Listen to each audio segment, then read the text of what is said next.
Firmin Mvondé, procureur général près de la Cour de cassation, a saisi le bureau de l'Assemblée nationale via un réquisitoire pour demander l'ouverture de l'information judiciaire contre les ministres d'État, ministres de la Justice et garde des Sceaux, Constant Mutamba, dans l'affaire de détournement de présumé 39 millions USD destinés à la prison de Kisangani, dans la province de la Chopo. Le président de l'Assemblée nationale l'a annoncé ce mercredi 21 mai 2025 à la plénière. Je viens d'être saisi par le procureur général près la Cour de cassation. Vous faites du bruit, peut-être ça vous concerne. Au lieu d'écouter attentivement, on n'a pas encore cité le nom de la personne. Chacun de vous peut être concerné. Moi, je connais déjà le nom, mais vous ne connaissez pas. Alors, je viens d'être saisi par le procureur général près la Cour de cassation au fin d'obtenir l'autorisation d'instruction contre les sieurs Constant Mutamba Tungunga, actuellement ministre d'État, ministre de la Justice et garde des Sceaux. Et donc, honorables députés, chers collègues,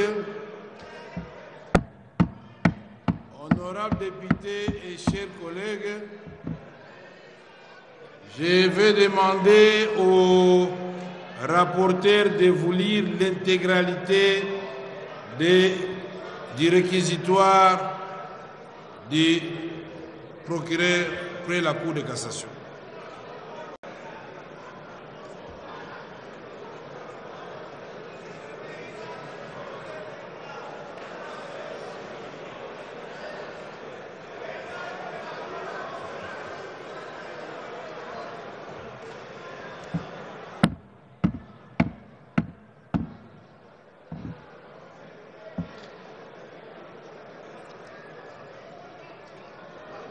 Vous avez la parole, honorable rapporteur, et j'invite les députés à vous suivre attentivement. Merci beaucoup. Merci beaucoup, honorable président.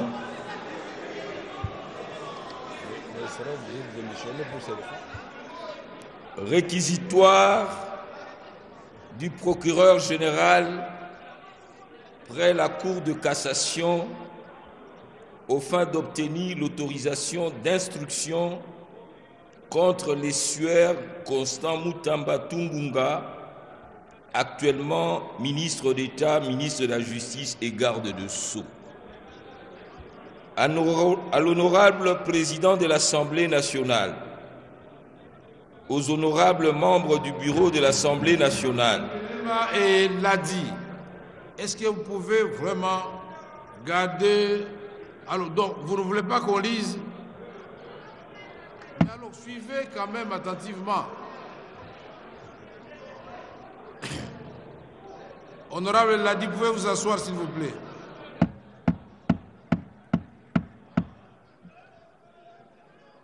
Honorable Ladi, asseyez-vous, s'il vous plaît. Vous avez la parole, honorable rapporteur.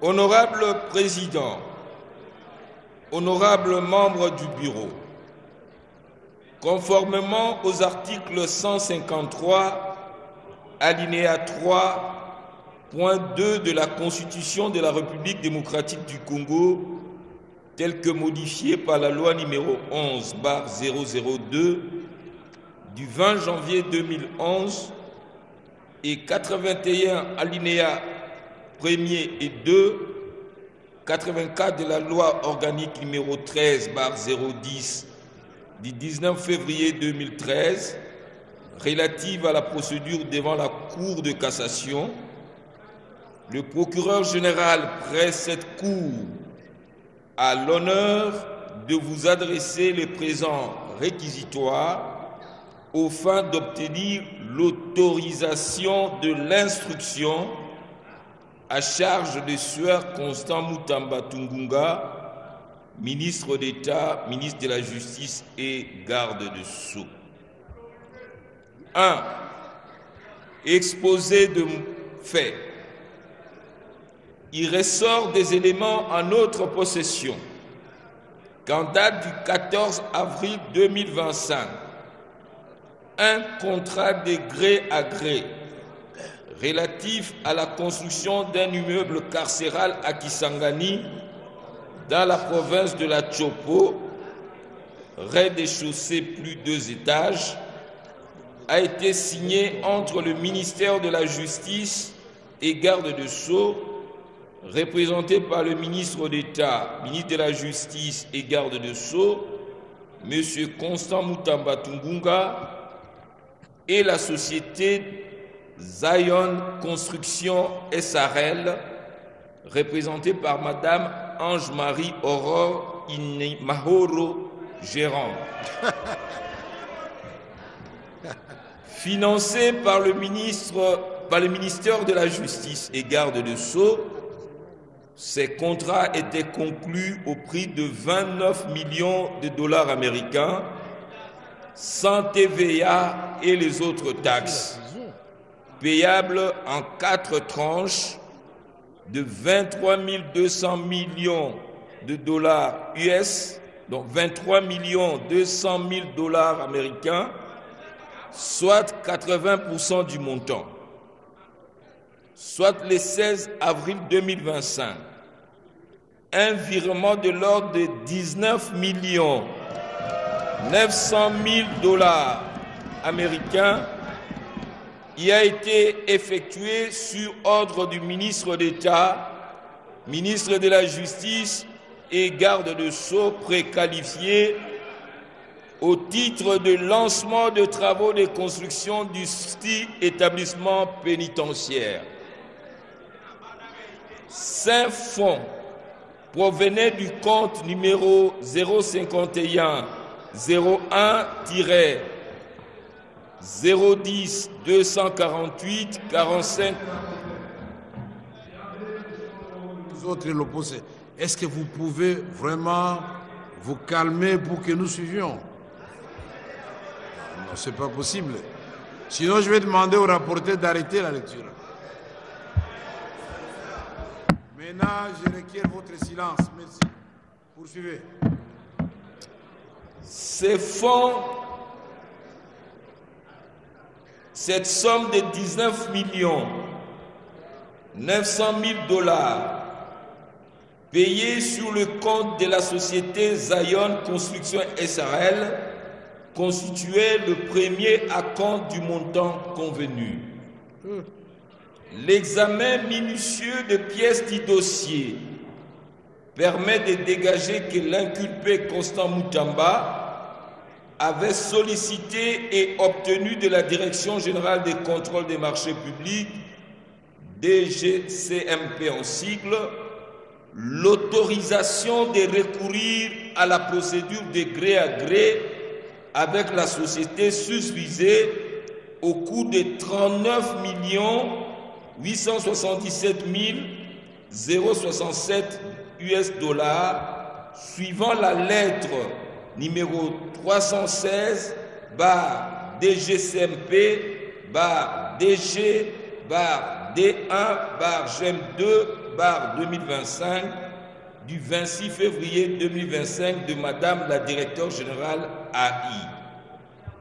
Le susnommé Constant Mutamba Tungunga avait par la suite sollicité par sa lettre 729 LN 436 CAB MIN G Garde Sceaux 2025 du 1er avril 2025 de la première ministre l'approbation du contrat de gré à gré signé avec la société précitée. Par sa lettre numéro CAB PM CTS EPM PPP du 8 mai 2025, Madame la Première ministre, sous la plume de son directeur du cabinet, avait instruit les ministres d'État et ministres de la Justice et garde de Sceaux de surseoir à la procédure d'attribution de ces marchés en attendant son approbation, et c'est conformément à l'article 15 de la loi numéro 10/10 du 27 avril 2010 relative au marché public. Il s'y est de préciser que dans la conclusion du marché gré à gré, 5 étapes doivent être respectées conformément à l'article 136 du décret numéro 23/12 du 3 mars 2023 portant manuel de procédure de marché public, à l'occurrence. Premier tiret, la demande motivée de l'autorisation spéciale. Deuxième tiret, la notification par la DGCMP de l'autorisation spéciale de conclure un marché de gré à gré. Troisième tiret, la demande de non-objection sur le projet de marché. Quatrième tiret, la soumission du marché à l'approbation de l'autorité compétente. Cinquième tiret, l'enregistrement du marché à l'autorité des régulations des marchés publics. Dans les cas d'espèce, Suaire Constant Mutamba Tungunga n'a respecté que les 2 premières étapes ci-dessus énumérées. La DGCMP ne lui a accordé que l'autorisation spéciale de recourir à la procédure de gré à gré avec société au coût de 39 877 067 US dollars et attendait que le ministre précité transmette le projet de contrat pour analyse, appréciation de la régularité et éventuellement donner l'avis de non-objection. Il apparaît clairement que sans l'avis de non-objection de la GCMP, ni l'approbation de la Première ministre que le prénommé Constant Mutamba Tungunga a procédé au paiement de la somme de 19 900 000 $ américains à la société Zion Construction SRL en violation de la réglementation en vigueur. Par ailleurs, il s'y est de préciser que l'argent versé au compte de cette société provenait du paiement par l'Ouganda de sa condamnation en faveur de la République démocratique du Congo, suivant l'arrêt sous rôle général numéro 116 rendu par la Cour internationale de justice le 9 février 2022 et était destiné à l'indemnisation des victimes de la guerre à Kisangani ayant opposé les troupes ougandaises à celles rwandaises. Signalons que ces fonds sont gérés par un établissement public à caractère social dénommé Fonds spécial de réparation et de répartition de l'indemnité aux victimes des activités illicites de l'Ouganda en République démocratique du Congo, en sigle FRIVAO. Il y a lieu de noter également que la société Zion Construction SRL n'a été enregistrée au guichet unique de création d'entreprise que le 29 mars 2024 sous le numéro KNG-24-B-01254 avec un capital social de 5 000 $ américains. Cette société n'a ni personnel administratif, ni personnel qualifié et n'a qu'un seul associé actif déclaré à la Direction générale des impôts. 2. Qualification légale et loi applicable. Tel qu'exposé succinctement dans leur rapport avec le droit, ces faits paraissent constituer l'infraction de détournement de deniers publics prévue et punie par l'article 145 du Code pénal livre 2 tel que modifié et complété à ces jours. Eu égard à la gravité des faits et de peines comminées par cette disposition, il est de bon droit que le ministre d'État, ministre de la Justice et garde-sceau, M. Constant Mutamba Tumbunga, puisse donner sa version de faits et des preuves pour éclairer notre religion. Par ces motifs qui plaisent au bureau de l'Assemblée nationale d'autoriser l'instruction à charge du ministre d'État préqualifié pour détournement des deniers publics et lui permettre ainsi de présenter ses moyens de défense. Signé Firmin Vondé Mambou, procureur général près la Cour de cassation. Je vous remercie.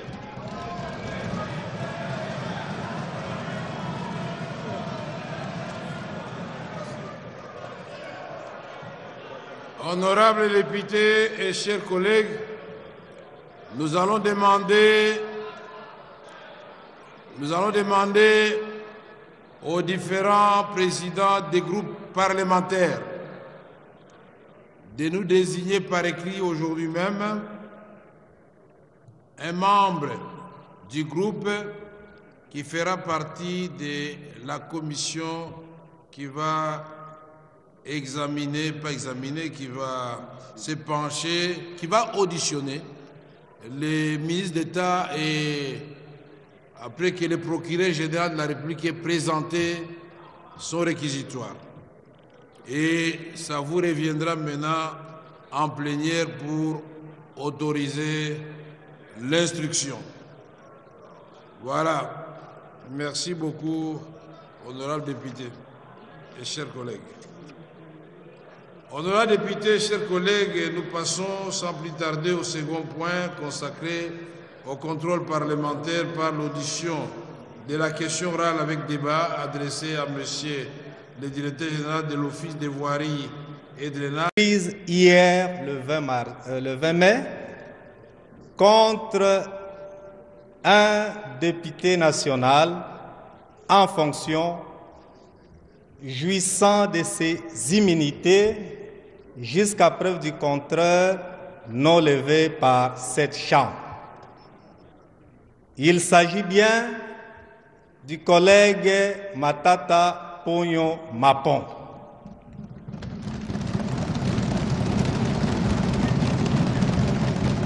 Honorable président de l'Assemblée nationale, conformément à l'article 149 de la Constitution, la justice sur toute l'étendue du territoire national est rendue au nom du peuple congolais. Et c'est nous qui représentons ce peuple congolais-là. Bien que le juge, dans l'exercice de ses fonctions, soit soumis à l'autorité de la loi, mais les décisions judiciaires que ces derniers prononcent, il ne le prononce pas à son nom. Il le prononce au nom du peuple congolais. Et nous, en tant que législateurs, nous ne pouvons pas accepter que des décisions iniques soient rendues au nom du peuple congolais. Nous ne pouvons pas non plus accepter, cautionner des erreurs jurisprudentielles rendues par la haute cour du pays, laquelle cour est censée être gardien, veiller à l'application et la bonne de toutes les dispositions législatives et réglementaires en République démocratique du Congo. C'est pourquoi nous ne pouvons non plus, honorable président, puisque ces décisions sont rendues au nom du président de la République, ce n'est pas non plus au nom de ces juges. Ces décisions, j'allais dire exécutées.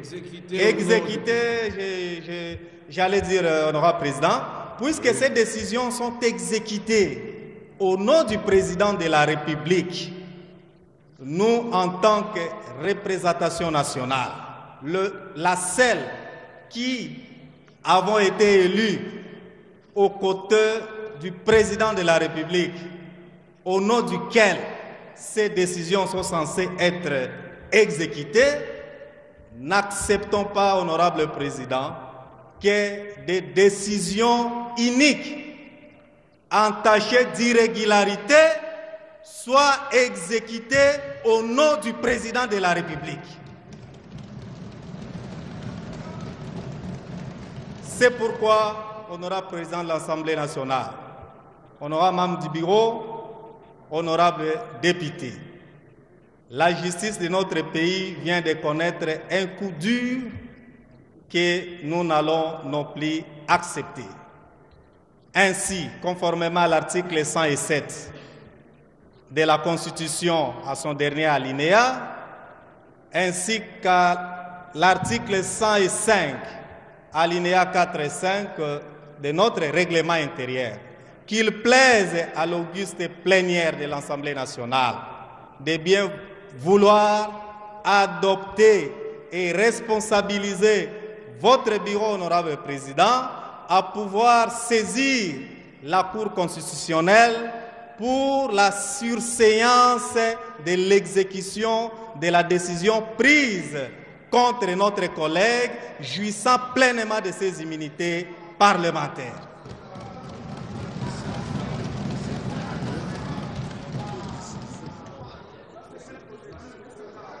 Honorable président de l'Assemblée nationale, honorable membre du bureau, honorable député, très chers collègues. Mais vous n'avez pas fini. J'ai dit honorable président. Merci. Ok, honorable Zonomio.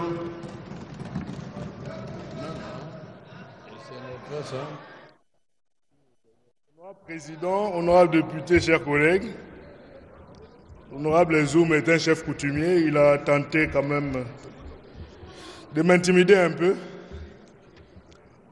J'ai été électrocuté. Alors, honorable président, honorable député, chers collègues, prenant la parole ce jour, honorable président, je m'interroge sur une situation qui concerne principalement les victimes de Kisangani, les victimes de la guerre d'agression qu'a connue la RDC. Et j'aimerais que vous puissiez m'accorder le temps pour que... Un instant, honorable Zonomio. Quand vous aviez inscrit vos noms sur le même papier, je croyais que c'était la même motion. Terminons d'abord avec la première motion pour vous asseoir. Alors, souffrez que je puisse alors aborder la motion d'hier. La motion dans le même sens que l'honorable Zouma. Honorable président, le juriste que nous sommes, nous nous interrogeons. Nous nous interrogeons effectivement parce qu'il est vrai que les décisions de la Cour constitutionnelle sont exécutoires et s'opposent au pouvoir public. Eh bien, c'est le principe. Le droit résidant dans les nuances. Il était nécessaire de comprendre l'essence de l'intervention de l'honorable Zouma qui sollicitait de la plénière, au vu de la décision rendue, que nous puissions nous prononcer, puisque nous en avons le droit, et ça c'est le constituant qui nous le donne, de suspendre la détention du collègue. Ça c'est la nuance, et c'est dans ce sens qu'il fallait le comprendre, et cela ressort de l'esprit de l'article 107 en son dernier alinéa. Maintenant, honorable président, nous nous interrogeons parce que nous sommes sortis de l'école de droit non sans distinction. Comment se fait-il que vous avez parlé à plusieurs reprises, vous avez écrit au nom de cette représentation nationale et en écrivant, vous vous êtes effectivement interrogé parce qu'aujourd'hui, c'est l'ensemble des députés qui sont en insécurité juridique. nous nous interrogeons. Notre juge naturel, c'est le juge de cassation. Et pour qu'il nous poursuive, il faut une double levée d'immunité, c'est-à-dire la levée de notre responsabilité et la levée de notre inviolabilité. C'est ce que dit, n'est-ce pas, les théories de droit en matière des immunités. Et le juge de l'ancien Premier ministre, à en croire l'arrêt en interprétation de la Cour constitutionnelle, donc la Cour constitutionnelle, a poursuivi un ancien Premier ministre sans que le Congrès ne se réunisse et que le Congrès le mette en accusation. Ce sont là ce que nous pouvons considérer comme des risques épistémiques et même, je dirais, juridiques que la Haute Cour a voulu enseimer au travers de son arrêt rendu hier. Il est vrai, honorable président, qu'aujourd'hui, nous ne pouvons pas débattre des arrêts de la Cour, mais il n'est pas moins vrai non plus que nous devons prendre nos responsabilités face à l'histoire. Honorable président, la sagesse ancienne, que pour lutter contre une érosion, il faut assister le voisin menacé des têtes d'érosion. C'est bien parce qu'on a des experts ici, le DG de l'OVD qui est venu. Aujourd'hui, plus nous laissons des maisons être emportées, mais plus l'érosion devient grande et en fin de compte, on va se retrouver ici, nous serons sans main-d'œuvre, vous y compris, honorable président, et il n'y aura personne pour assister qui que ce soit. Évitons d'arriver à cela. On vous a fait confiance, nous faisons confiance au président de la République, mais n'oublions pas que la politique que nous faisons, nous devons la faire avec beaucoup d'humilité.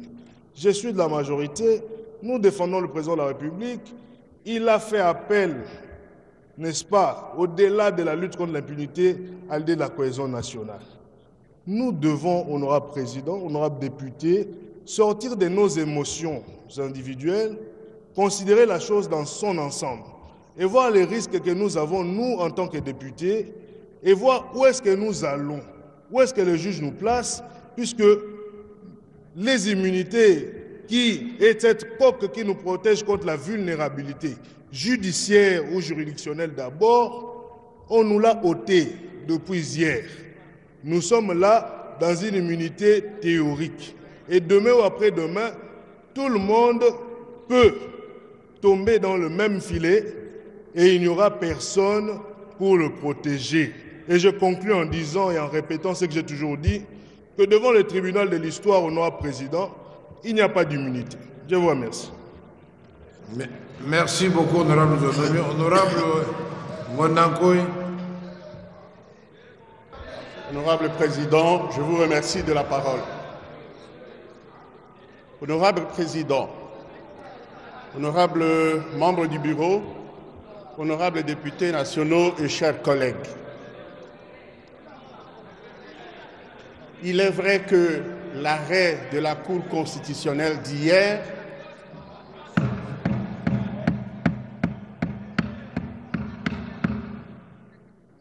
je disais, honorable président,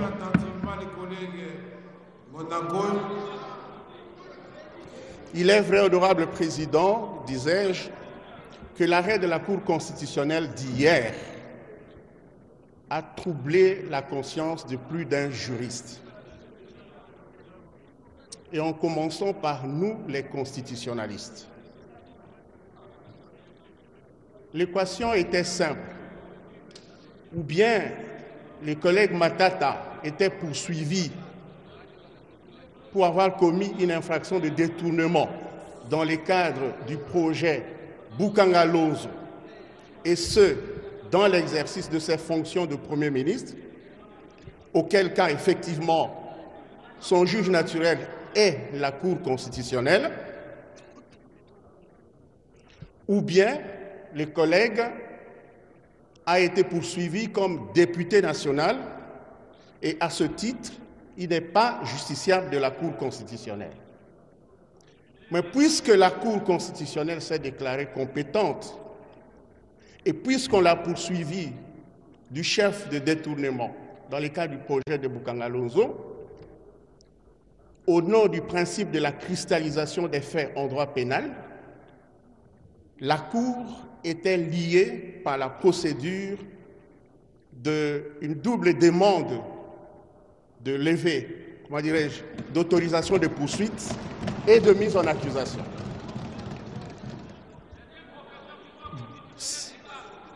Et donc, la Cour aurait dû logiquement aboutir à l'irrecevabilité de l'action du ministère public. Mais, honorable Président, l'article 151, alinéa 2 de la Constitution, nous interdit malheureusement de statuer sur des différends juridictionnels et même de nous opposer à l'exécution des décisions de justice. Normalement, nous n'aurions même pas dû discuter de ça ici. Mais la question interpelle le politique que nous sommes aussi. Parce que c'est nous qui sommes législateurs. Nous sommes même constituants dérivés. Nous pouvons modifier la Constitution, tout comme nous pouvons modifier les lois qu'applique la Cour constitutionnelle. C'est à ce niveau-là que j'interviens, honorable Président. Notre Cour a pris une tendance dangereuse de pouvoir s'octroyer un pouvoir d'interprétation plus large que celui que les lois ne lui donnent.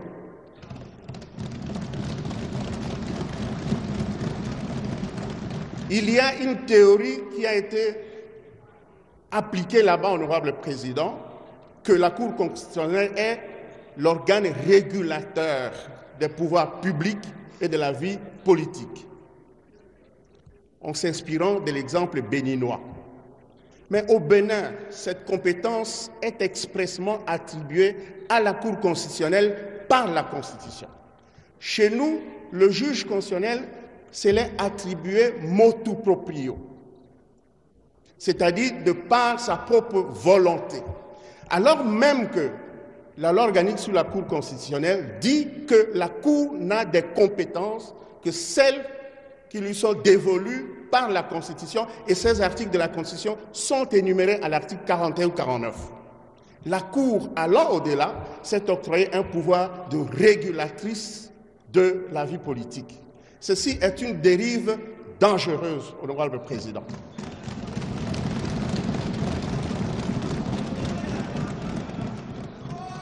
Voilà pourquoi, honorable Président, sans discuter de l'arrêt de la Cour,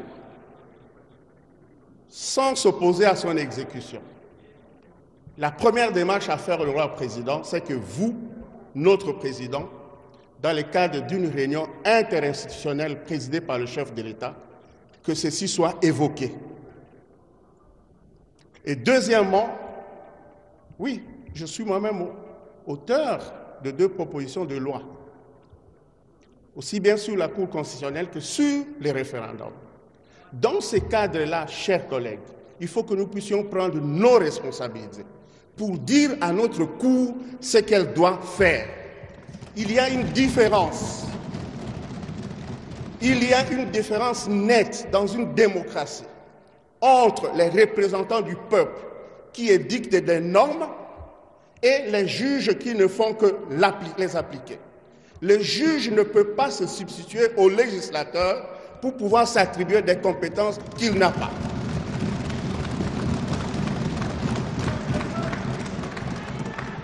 Ce sont les 2 démarches que je vous propose, honorable Président, pour essayer de sortir de ce nœud gordien. Je vous remercie. Merci, honorable Monaco. Honorable député et chers collègues, je n'ai pas l'intention d'ouvrir le débat sur cette question, d'autant plus que la Cour constitutionnelle a rendu son arrêt. L'arrêt nous sera signifié Je comprends bien votre position, le message que vous véhiculez. La Cour constitutionnelle a rendu son arrêt. Une nouvelle étape est ouverte, mais nous n'avons pas encore été saisis, signifiés, et donc je vais inviter tout le monde d'abord au calme. Je n'ai pas le contenu de cet arrêt, et donc nous n'allons pas le commenter ici. Nous resterons dans le cadre de nos attributions en tant qu'Assemblée nationale. Croyez-moi que tout le monde s'exprimera pour faire respecter la Constitution. J'ai entendu ici de pour et de contre. Non, il y a eu une motion et moi je viens d'arrêter le débat à ce stade-ci parce que nous risquons nous-mêmes de glisser dans l'inconstitutionnalité. Si nous commençons à commenter les arrêts de la Cour et tout ça, attendons d'abord être saisis et nous poursuivrons la question. Merci beaucoup. Dans le même ordre d'idées, pour que vous soyez informés,